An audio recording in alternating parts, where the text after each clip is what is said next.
борлууллаа л гэх юм. Ус жилөөл гэх юм.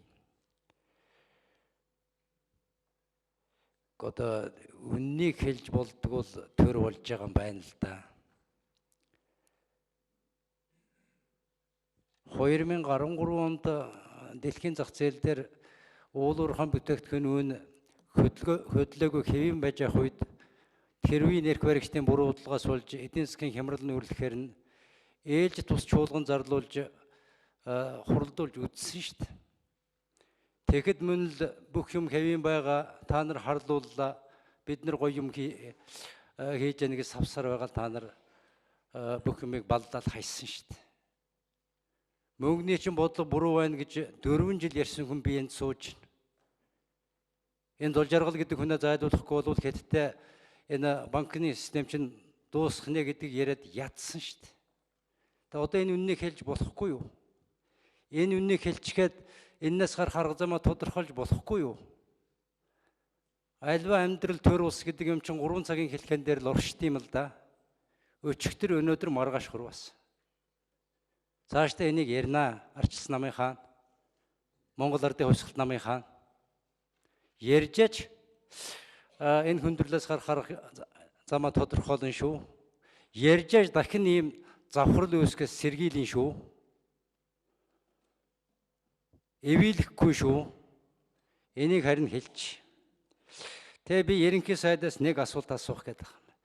Энэ эдийн засгийн онцгой нөхцөл байдал бий болсноос гарах арга хэмжээний төлөвлөгөөг хизээ та бүхэн хэлэлцэж их хурл санал оруулж ирэх вэ? Хизээ. Хугацааг нь хэлж өгмөр байна. Цаг алдамгүй байна.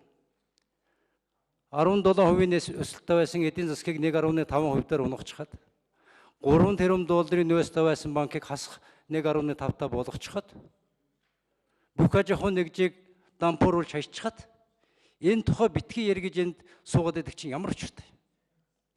Тэмүүлжин чинь хүртэл хувийн хавьчлыг дампууруулсныхаа төлөө арчилсан нам ард түмнээс уучлах ёстой гэж өчигдөр ярьслах гэсэн байл шүү дээ. Зөвл ярьсан байл. Булдахгүй шүү. Магадгүй энэ үннийг нуугаад авах юм бол цааш бодит үннийг нуугаад авах юм бол цааш улам даамжирна шүү. Энэ эдийн засагт онцгой нөхцөл байдал үүссэн үнэ. Ийм онцгой нөхцөл байдал үүсч хүнд өвчин туссан тохиолдолд өвчлсөн эсхийн тайрч хайжаа цаашаа явахаас аргагүй байдалд орно шүү дээ. Тайрч хайж. Хүн өвчлөхдөө тэр хавдартай хэсгийг авч хайжааж л илаарчдаг бүст. Эдийн засаг чинь ялгаагүй шүү дээ. Энэ дөргнизм шүү дээ. Ийм юмнууд хийх шаардлага гарчаад байна шүү дээ. Гарчаад байна шүү дээ. Тийм учраас энэ онцгой арга хэмжээнийхэн юмыг хязгааруулж ирж энийг хийх юм гэдгээ нэг хэлж өгөөч гэж хүсэх гэсэн. Хоёрдугаарт энэ өнгөрснийг битгий яар гэж эрх барьж ясан хүмүүс ам аах гэж уралдаад байдаг болооч. Энэ анх дугаар чуулганы үеэр тутан энийг ярьсан. Одоо дахиад энийг яриад эхэлж байна. Ам хаахгүй шүү. Ам хаахгүй шүү. Үннээс зүхтэх тусмал байдал хүндэрд юм да. Үннийг ард түмэн төр хоёрт хэлчихэд тэрнээс гарах арга замаа тодорхойлж чадах юм бол тэгээд тэрийгэ хийж чадах юм бол наадах чинь амьдралд ойр болно. За, ерөнхий сайд.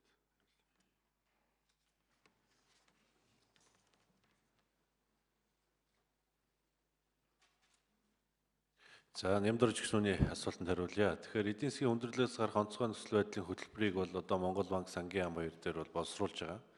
Тэгээд энэ боловсруулж байгаа энэ хөтөлбөр маань өөрөө бас тодорхой бодлогын бичиг баримтуудтайгаа бас уялдсан байх ёстой гэдэг үндслээр мөрийн засгийн газрын 2016-аас 20 оны мөрийн хөтөлбөр, за 2016 оны төсвийн тодтгол их хурлаар хэлэлцэгдээ батлагдсны дараа бүрэн одоо боловсруулагдаж өргөн барина гэсэн бодолтой байгаа. Тэгэхээр энэ бол намрын чуулган эхлэхэд бид одоо энэ онцгой байдлын хөтөлбөрийг бол өргөн барьсан байна.